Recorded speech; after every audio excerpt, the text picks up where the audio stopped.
اعوذ باللہ السمیع العلیم من الشیطان الرجیم من حمزہ ونفخہ ونفسہ بسم اللہ الرحمن الرحیم ربی یسر ولا تعسر وتمم بالخیر ربی زدنی علما وَلَقَدْ خَلَقْنَاكُمْ ثُمَّ صَوَّرْنَاكُمْ ثُمَّ قُلْنَا لِلْمَلَائِكَةِ اسْجُدُوا لِآدَمَ فَسَجَدُوا إِلَّا إِبْلِيسَ لَمْ يَكُنْ مِنَ السَّاجِدِينَ قَالَ مَا مَنَعَكَ أَلَّا تَسْجُدَ إِذْ أَمَرْتُكَ قَالَ أَنَا خَيْرٌ مِّنْهُ خَلَقْتَنِي مِن نَّارٍ وَخَلَقْتَهُ مِن طِينٍ قَالَ فَاهْبِطْ مِنْهَا فَمَا يَكُونُ لَكَ أَن تَتَكَبَّرَ فِيهَا فَاخْرُجْ إِنَّكَ مِنَ الصَّاغِرِينَ قَالَ أَنظِرْنِي إِلَى يَوْمِ يُبْعَثُونَ قَالَ إِنَّكَ مِنَ الْمُنظَرِينَ قَالَ فَبِمَا أَغْوَيْتَنِي لَأَقْعُدَنَّ لَهُمْ صِرَاطَكَ الْمُسْتَقِيمَ۔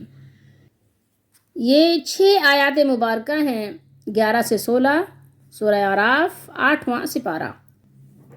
اور بلا شبہ تحقیق کے ساتھ یہ بات کہی جاتی ہے، ہم نے تمہیں پیدا کیا، پھر تمہاری صورتیں بنائی، صورناکم، پھر تمہاری صورتیں بنائی، پھر ہم نے فرشتوں سے کہا تم آدم کو سجدہ کرو۔ ملائکہ سے اللہ تعالیٰ نے فرمایا کہ آدم علیہ السلام کو سجدہ کرو، اسجدوا لآدم، سجدہ کرو، چنانچہ انہوں نے سجدہ کیا سوائے ابلیس کے، الا ابلیس، وہ سجدہ کرنے والوں میں شامل نہیں ہوا۔ قالا، یہ کس کا فرمان ہے؟ اللہ کا۔ اللہ تعالیٰ فرما رہا، قالا، اللہ نے کہا تجھے کس چیز نے روکا، کس چیز نے منع کیا؟ اردو میں بھی آپ منع بولتے ہیں نا، منع، یہ وہی منع، کاف ضمیر شیطان کی طرف ہے۔ تجھے کس چیز نے روکا، کس چیز نے منع کیا کہ تو نے سجدہ نہ کیا؟ اللہ تسجد اذ امرتک، جبکہ میں نے تجھے حکم دیا تھا، یہ میرا حکم تھا، میرا آرڈر تھا، کیوں نہیں کیا؟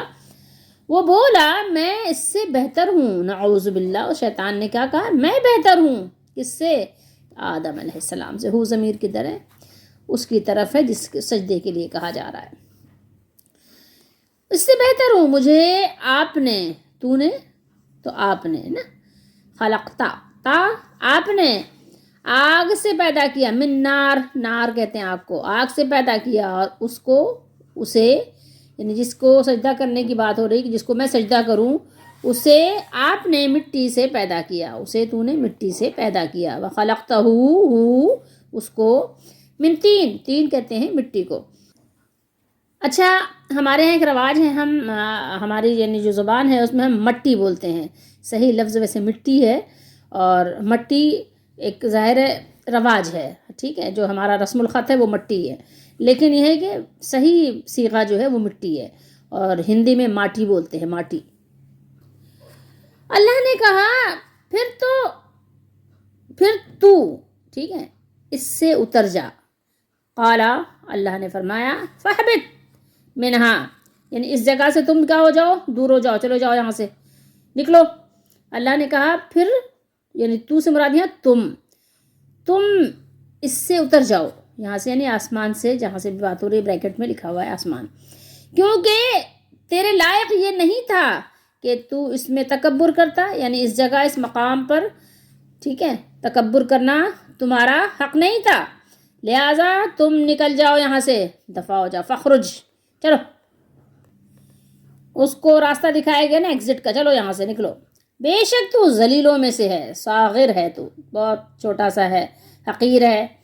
اس نے کہا، یہ قالا کس نے کہا؟ شیطان نے۔ اس نے کہا آپ مجھے مہلت دے دیجئے، یعنی ترجمے میں تو ہے تو مجھے مہلت دے دے۔ کب تک کی مہلت مانگی؟ اس دن تک جب لوگ قبروں سے اٹھائے جائیں گے، یعنی اس وقت تک مجھے مہلت چاہیے، یعنی جب تک آدم علیہ السلام کی اولاد زمین پر آباد رہے اس وقت تک مجھے مہلت ملی رہے، ٹھیک ہے، الی یوم یبعثون، ٹھیک ہے۔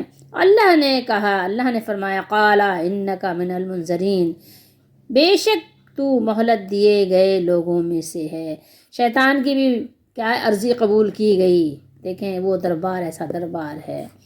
وہ بولا، کون؟ شیطان نے کہا، قالا، یہ کدھر ہے، اس کا مرجع شیطان ہے، شیطان کہہ رہا ہے، وہ بولا بس اس وجہ سے کہ تو نے مجھے گمراہ کیا.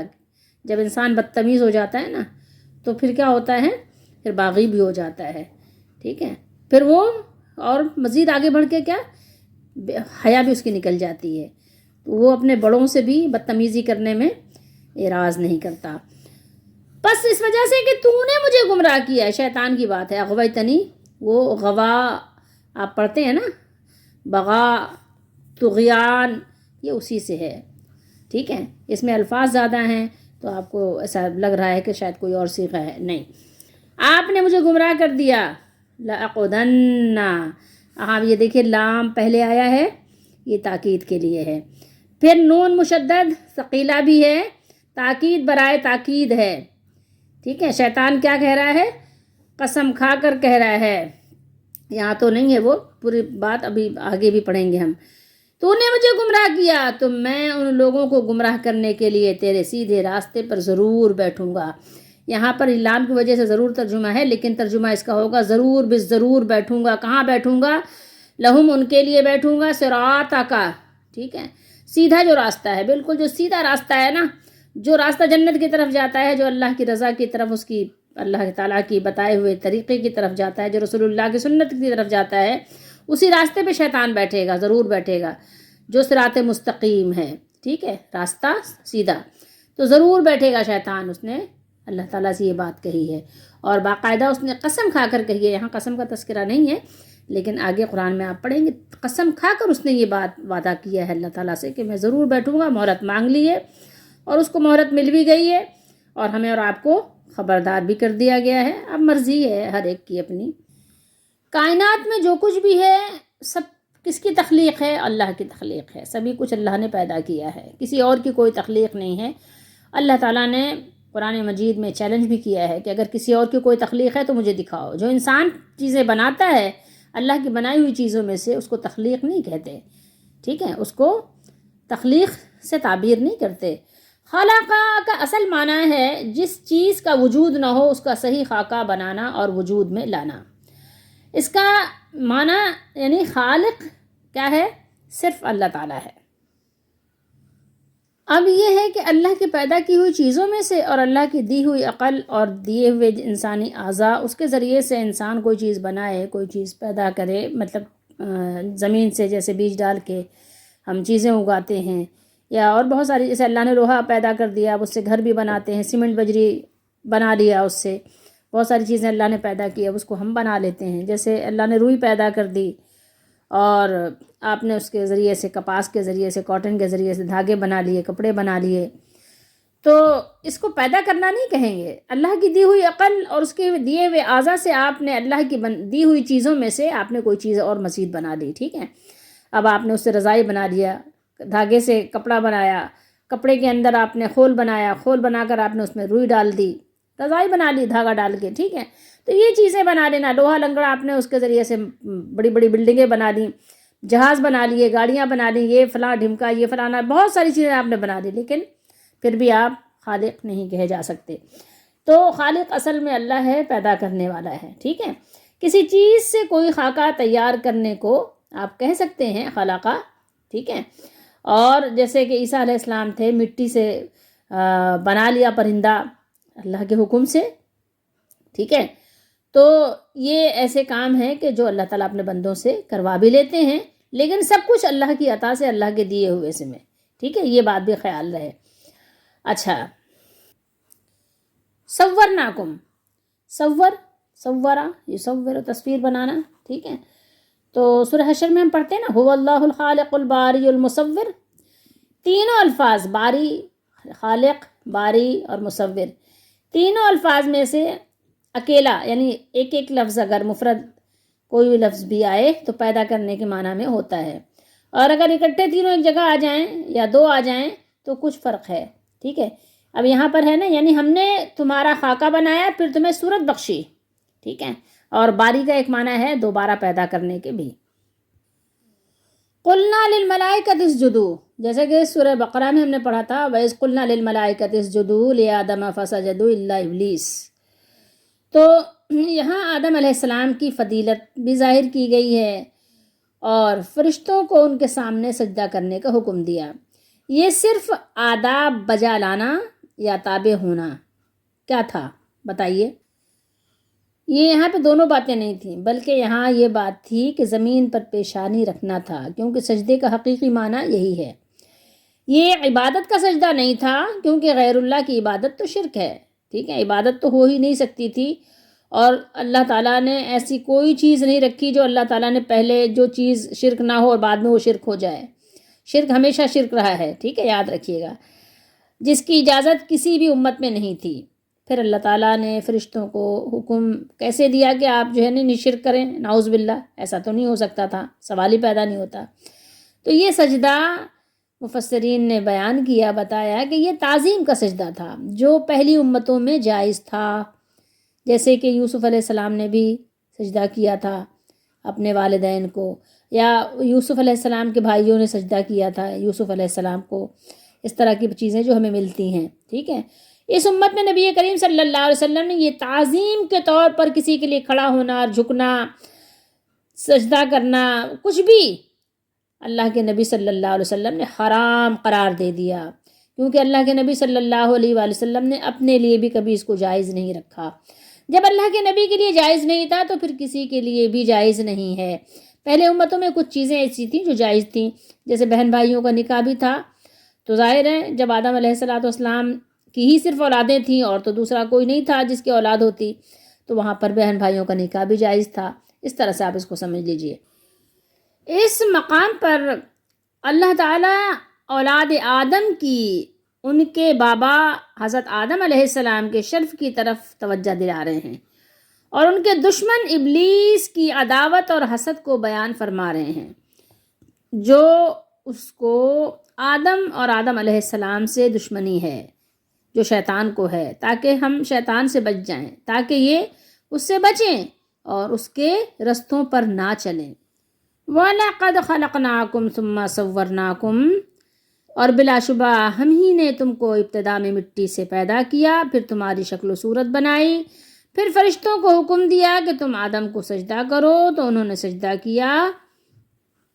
یہاں پر ایک شبہ ہو سکتا ہے کہ یہاں سب جمع کے صیغے استعمال ہوئے ہیں، حالانکہ آدم علیہ السلام تو تنہا، تو یہاں بات یہ ہے کہ آدم علیہ السلام تنہا تو ہیں، لیکن آپ چونکہ ابو البشر ہیں، تمام انسانوں کے آپ بابا ہیں، دادا ہیں، جد امجد ہیں، تو اس کی مثال ایسے ہے کہ اللہ تعالیٰ نے نبی اکرم صلی اللہ علیہ وسلم کے زمانے کے بنی اسرائیل کو مخاطب کرتے ہوئے فرمایا وَظَلَّلْنَا عَلَيْكُمُ الْغَمَامَ وَأَنزَلْنَا عَلَيْكُمُ الْمَنَّ وَالسَّلْوَىٰ، اور ہم نے تم پر بادلوں کا سایہ کیے رکھا اور تم پر من و سلوہ اتارتے رہے، حالانکہ ان سے مراد ان کے وہ آبا و اجداد ہیں جو حضرت موسیٰ علیہ السلام کے زمانے میں تھے۔ یہ احسان جب ان کے آبا و اجداد پر تھا جو کہ ان کے اصل تھے، تو یہ ایسے ہی ہے گویا یہ ان کے بیٹوں پر بھی ہے جو ان کی نسل سے ہیں، ٹھیک ہے۔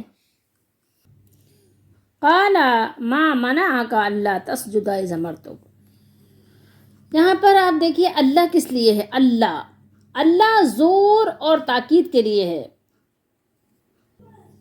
عبدالسلام بن محمد فرماتے ہیں کہ اس کی دلیل یہ ہے کہ سورہ سعد آیت نمبر 75 میں فرمایا ما منعک ان تسجد، تجھے سجدہ کرنے سے کس چیز نے روکا، اور یہاں ہے کہ تجھے کس چیز نے روکا کہ اس کے روکنے کے باعث تو نے سجدہ نہ کیا، اور مزید یہ کہ اس سے وہ مشکل حل ہو جاتی ہے کہ سجدے کا حکم تو فرشتوں کو تھا، ابلیس تو فرشتہ نہیں تھا، وہ تو جنوں میں سے تھا، تو فرشتہ تھا ہی نہیں، تو وہ نافرمان کیوں ہو گیا، نافرمان کیوں ٹھہرا؟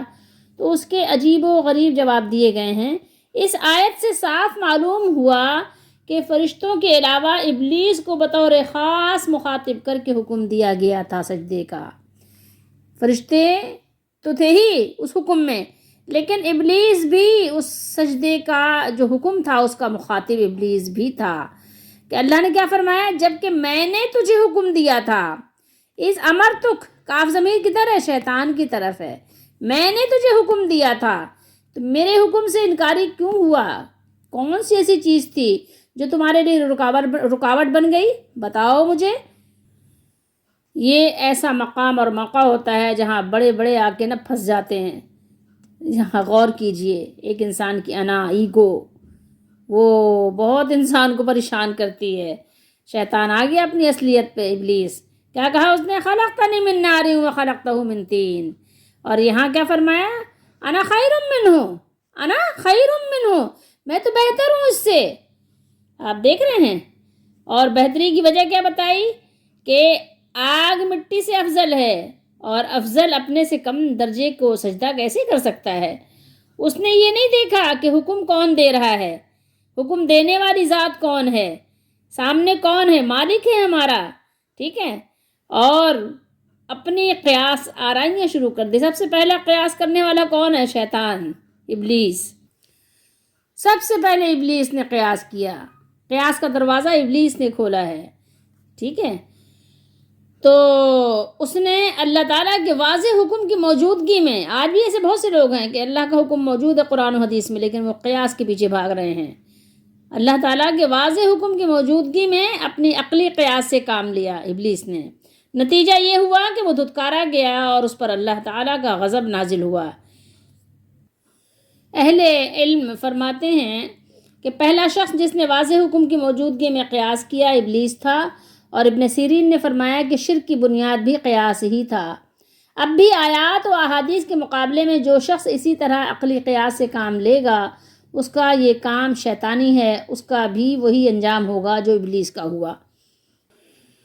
تو اس کا جو کہنا چاہیے کہ تکبر تھا بہت ہائی لیول کا تھا، کہا انا خیر منہ۔ آج بھی ہر شخص اپنے آپ کو دوسرے سے افضل اور بہتر اور بڑا اور پتہ نہیں کیا کیا سمجھ رہا ہے کہ بس جو ہوں سو میں ہی ہوں، اگر میں نہیں رہا تو ظاہر کائنات کے کارخانے کے سارے کام جیسے ٹھپ ہو جائیں گے۔ جب اللہ نے اس سے کہا کہ کیا چیز ہے جو رکاوٹ بن گئی تمہارے سجدہ کرنے سے، تو اس کا جواب یہ دے رہا ہے کہ میں تو بہتر ہوں، ٹھیک ہے؟ اور جو بہتر ہو، جو زیادہ افضل ہو، اس کو جو ہے کم درجے کے بندے کے لیے کیسے کہا جا سکتا ہے کہ اس کے سامنے وہ جھکے یا اس کا ادب کرے؟ اس کا ادب کیسے کیا جا سکتا ہے؟ وہ جو فاضل ہے وہ مفضول کو سجدہ کیسے کر سکتا ہے؟ سوچئے۔ تو وہ اپنی قیاس آرائیاں جو ہے اللہ کے سامنے بیان کرنے لگ گیا۔ شیطانی مقاصد ذرا سمجھیے آپ، اور یہ غرور تکبر سے اپنے آپ کو بچائیے۔ اس نے کہا کہ جب میں سے بہتر ہوں تو آپ نے مجھے یہ حکم دیا ہی کیوں کہ میں اسے سجدہ کروں؟ پھر اس نے اپنے بہتر ہونے کے دلائل بھی پیش کیے۔ دلیل کیا بیان کی؟ کہ مجھے آپ نے آگ سے بنایا ہے، اور آگ اس چیز سے اشرف ہے جس سے آدم کو پیدا کیا گیا ہے، یعنی آگ جو ہے مٹی سے زیادہ بہتر ہے۔ ابلیس لعین نے اصل عنصر کی طرف تو دیکھا، مگر آدم علیہ السلام کی عظیم الشان شرف کی طرف نہیں دیکھا، کہ انہیں تو اللہ تعالیٰ نے اپنے دست مبارک سے پیدا کیا، اور ان میں اپنی طرف سے اللہ نے روح پھونکی۔ یہاں پر شیطان نے بے شمار غلطیاں کی، متعدد غلطیاں کی۔ ایک تو یہ کہ یہ بات ہی غلط ہے کہ افضل اپنے سے کمتر کو سجدہ نہیں کر سکتا۔ بات برتر یا کمتر کی نہیں، حکم کی ہے، اور اللہ تعالیٰ جسے جو چاہے حکم دے سکتے ہیں۔ اور دوسرا اس کا یہ کہنا بھی غلط ہے کہ میں آدم سے بہتر ہوں، کیونکہ آدم علیہ السلام کو اللہ تعالیٰ نے اپنے ہاتھوں سے بنانے کا اور عزت و تکریم بخشنے کا جو شرف عطا فرمایا، وہ کسی بھی مخلوق کو نہیں بخشا۔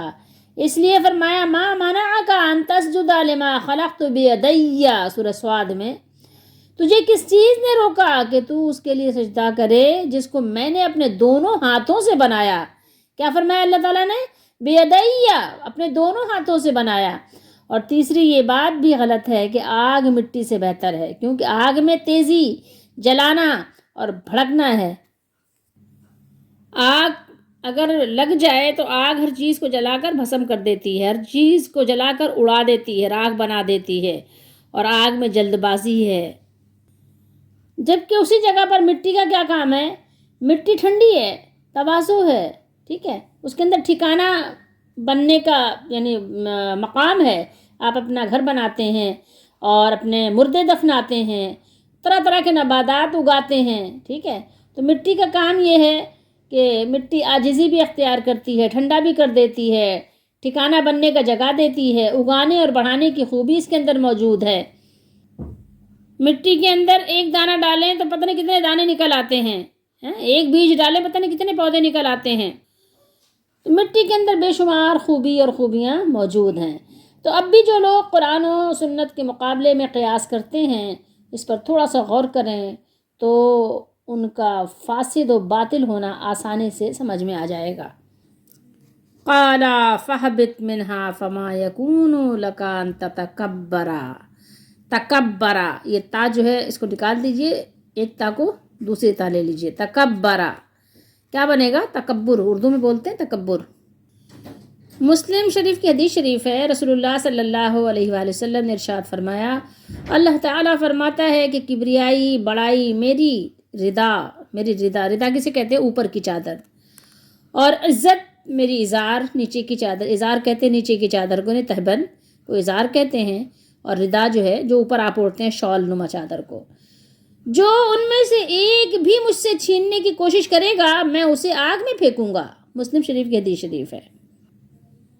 تو جب ابلیس نے تکبر کیا تو اللہ تعالیٰ نے اس سے فرمایا کہ بس اب تمہارا یہاں رہنا ممکن نہیں رہا. تکبر کے بعد جنت میں رہنے کا شرف تم سے اب واپس لیا جاتا ہے. اب تمہارا یہاں رہنا ممکن ہی نہیں ہے. ٹھیک ہے. اور یہی حال ہر تکبر اور غرور کرنے والے کا ہوگا. یہ حضرت ابو ہریرہ رضی اللہ تعالیٰ عنہ فرماتے ہیں. فَخْرُجْ إِنَّكَ مِنَ الصَّاغِرِينَ. لہٰذا تو یہاں سے نکل جا، بے شک تو ذلیل و حقیر ہے. دیکھیے معاملہ کتنا الٹ ہے. جب انسان اپنے آپ کو بڑا سمجھتا ہے اللہ اسے چھوٹا کر دیتا ہے، اور جب انسان انکساری کرتا ہے اللہ تعالیٰ اس کو کتنا بڑا کر دیتے ہیں. انبیاء علیہ السلام کی آپ مثال لے لیں، آدم علیہ السلام کی مثال لے لیں. انہوں نے انبیاء نے کبھی بھی اپنی بڑائی کا کوئی دعویٰ کبھی کیا ہی نہیں، اور اللہ تعالیٰ نے ان کو اتنا بڑا مقام دیا. ابلیس کا آپ دیکھ لیں کہ اللہ نے اس کو کتنا چھوٹا، ذلیل اور حقیر کر دیا. یہ معاملہ اس کے الٹ ہے جس کا اس نے ارادہ کیا تھا. اپنے آپ کو بڑا بنانے کی کوشش کی تھی اور معاملہ اس کے خلاف ہو گیا ہے. اور پھر اس کے بعد اس نے کیا کیا؟ اس نے کہا کہ اب مجھے مہلت دے دیجئے، بجائے یہ کہ توبہ کرتا، استغفار کرتا، کہنے لگا انظرنی الی یوم یبعثون. تو اب شیطان نے جب مہلت مانگی تو مہلت کب تک کے لیے مانگی؟ مہلت کا مطالبہ کرتے ہوئے سوال کیا کہ اسے قیامت کے دن تک مہلت دے دی جائے. تو قیامت کے دن کا کس طرح ہے کہ جس دن لوگ قبروں سے اٹھائے جائیں. ٹھیک ہے، مجھے اس دن تک مہلت عطا فرما جس دن لوگ قبروں سے اٹھائے جائیں گے. تو اللہ نے اس کی یہ مانگ کو قبول فرماتے ہوئے اس کو مہلت عطا فرما دی. اور مہلت اس کو کتنے عرصے تک کے لیے دی یہ تصریح تو نہیں ہے، لیکن اللہ تعالیٰ نے اس کو مہلت دی ہے. اور شیطان کو مہلت دینے سے مقصود بندوں کا امتحان ہے کہ وہ رحمان کی راہ پر چلتے ہیں یا شیطان کی راہ پر چلتے ہیں، شیطان سے اپنا بچاؤ کرتے ہیں یا نہیں کرتے. جب کوئی نافرمانی میں چلا جاتا ہے تو وہ بڑھتے بڑھتے بڑھتے بے باک ہو جاتا ہے. اب دیکھیے پھر ابلیس نے کیا کام کیا. اس نے کہا قال فبما اغویتنی. اب یہ دیکھیے اس نے کہا کہ گمراہ کیا کس نے مجھے؟ اس نے اللہ تعالیٰ کے ذمے لگا دیا، سارا قصور اللہ تعالیٰ کے ذمے فٹ کر دیا اس نے، اور اپنے آپ کو بالکل بے بس اور مجبور اور بے اختیار کر دیا کہ بس میرا تو کوئی اختیار کوئی بس تھا ہی نہیں. ٹھیک ہے، جیسے جبریہ کا عقیدہ ہے، اور مشرکین نے بھی اللہ تعالیٰ کے ذمے یہی الزام لگایا کہ اگر اللہ تعالیٰ چاہتے تو نہ ہم شرک کرتے نہ ہمارے باپ دادا شرک کرتے. اب جب کہ اس کو یقین ہو گیا شیطان کو الی یوم یبعثون سے کہ اس کو مہلت مل گئی ہے قیامت کے دن تک کے لیے، اور ابلیس کو بھی اس بات کا یقین ہو گیا، تو اس نے دشمنی اور سرکشی شروع کر دی اور کیا کہا؟ کہنے لگا کہ مجھے تو آپ نے گمراہ کیا ہی ہے تو میں بھی تیرے سیدھے رستے پر ان کو گمراہ کرنے کے لیے ضرور بیٹھوں گا. جس طرح آپ نے مجھے گمراہ کیا تو میں بھی یعنی آدم علیہ السلام اور ان کی نسلوں کو بھی میں گمراہ کروں گا. حضرت ابن عباس رضی اللہ تعالیٰ عنہما فرماتے ہیں کہ اس کے معنی ہیں کہ یعنی جس طرح آپ نے مجھے گمراہ کیا ہے یعنی اسی طرح میں بھی ان کو اور ان کی نسل کو گمراہ کروں گا. مسند احمد کی ایک حدیث شریف ہے، رسول اللہ صلی اللہ تعالیٰ علیہ وآلہ وسلم نے ارشاد فرمایا کہ